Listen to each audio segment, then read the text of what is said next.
you mentioned how it's important for players to show what they're doing in the community, even if they're running the risk of it being on the other end of an accusation of being self-serving. Right. Okay. Yeah. Kenny Stills, who is one of the only few remaining players to be kneeling during the national anthem right now in Miami, tweeted out photographs of him meeting with veterans and hanging with veterans this past week.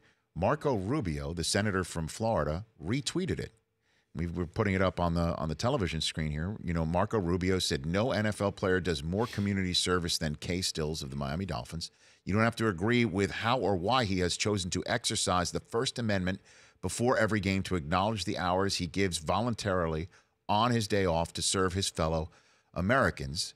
And then on the same day, the famed Quinnipiac College put out a poll with a plus or minus error of almost 4%, showing that from last November to this very date, that there has been a 5-point change in the way Americans view the kneeling during the national anthem as a form of protest. It went from 47% disapprove to 47% disapprove and 52% disapprove and 42% approve, to now being split down the middle at 47%. Do you think that there has been a change in the country the way that this is being viewed, Nate Boyer?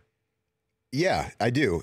And what I've experienced, and obviously I've been sort of a lightning rod for a lot of this. So a lot of the, I've received a lot of comments from people on both sides of this issue that have been, very negative and very, hurtful and just attacks and stuff.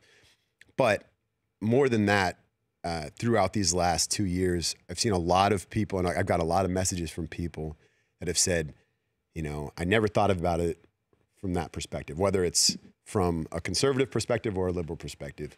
And now I'm listening more, and I'm trying to understand more and just be more open-minded, because that's something I continue to try to push towards people and help them understand. Like, open-mindedness is not necessarily synonymous with like liberal values, and patriotism isn't synonymous with conservative values. Sure. You should and can be both, in my opinion. And I think, that's a really cool. I haven't seen that stat. That's actually really interesting. And Marco Rubio is obviously a conservative voice, and for him to share that, that's cool. Like, we need to see more of that, and I definitely encourage that. The Rich Eisen Show, weekdays at noon Eastern on Audience.